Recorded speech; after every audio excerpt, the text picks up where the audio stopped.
to. Ito ang nangyari sa bayang Pilipinas, ha. Tingnan ninyo, Asian Diesel Price Tracker. March 2026 update comparing the prices from Philippine peso January 2026 versus today. Tingnan ninyo.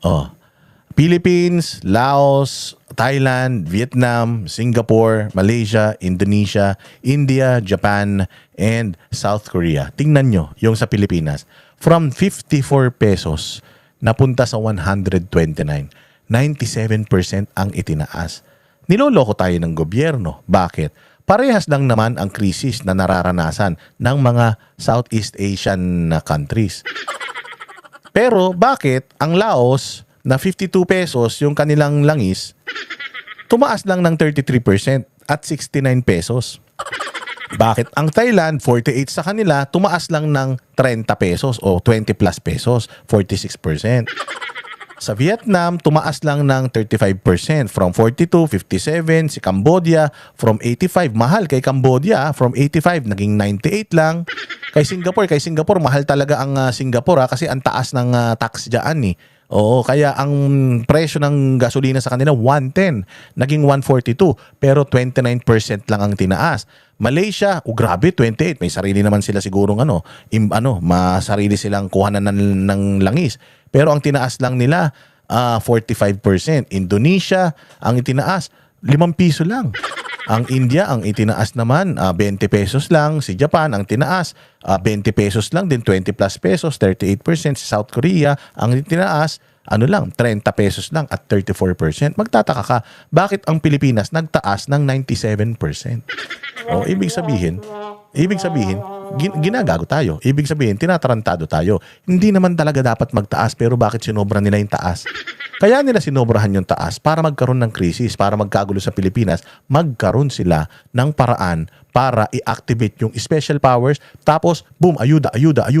Kunin yung pera, ayuda. Hanapan natin sila ngayon ng serbisyo, hanapan natin sila ngayon ng proyekto. Asan na yung proyekto? Wala, naibigay natin sa ayuda. Sila ang nag-create nito. Yan yung kine-question ni Marcoleta. Papaanong wala tayong krisis pero tumaas? Papaanong meron tayong buffer ng 45 days pero tumaas ng 97% yung yung gasolina natin dito? Bakit sa ibang bansa hindi naman ganyan? Ayan patunay dito lang sa atin 54 pesos naging 129 pesos, 97% yung itinaas. March 22, 2026 yan Ano na ngayon? March 26 na. March 25 na. So ganito tayo tinatarantado ng mga nasa gobyerno. Yan yung nahuli ni Marcoleta na shit.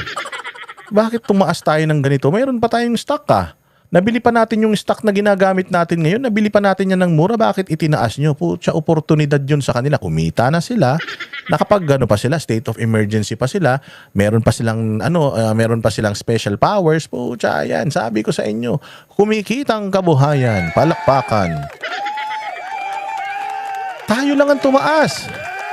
Naiintindihan natin na sa gera dyan, tumaas. Pero tayo lang ang tumaas ng halos 100%. Actually ngayon, more than 100% na yung itinaas natin. Kumpara sa mga kapitbahay natin, Laos, mas mayaman tayo. Laos na nga yan Pati ba naman Cambodia? Di ba? Mas mababa pa yung itinaas ng Cambodia at 15%. Tayo 97%. Di kayo nagugulat niyan?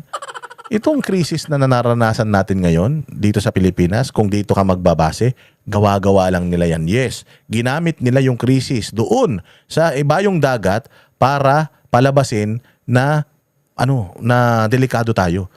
Tinaas nila yung presyo dito para magkagulo yung tao. Tapos, ayan na nga. Ayuda. Special powers. Tinanong sila kailan nyo gagamitin special powers? Di namin alam. Kung talagang may state of emergency, dapat may plano ka na kung saan mo gagamitin yung special powers na yun. Bakit hindi mo pa alam? At saka tingnan mo naglagay lang sila ng state of energy emergency sa energy lang. Sa energy lang. Kasi yun yung tinatrabaho nila ngayon. Tingnan mo yan. Di ba sabi ni Marcoleta, hindi naman tayo kumukuha doon sa Strait of Hormuz merong dyan sa Singapore na nakadaong lang dyan na mga tanker na pwede tayong bumili at kumuha ng mas mura. Bakit hindi tayo kumukuha? O nalaman ni Marcoleta na hindi po kumukuha din tayo dun. Oh, kumukuha tayo dun. Ba't ganito ganyan kataas?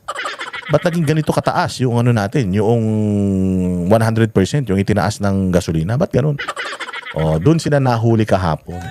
Yun yung, kaya ako nga in-upload yun eh.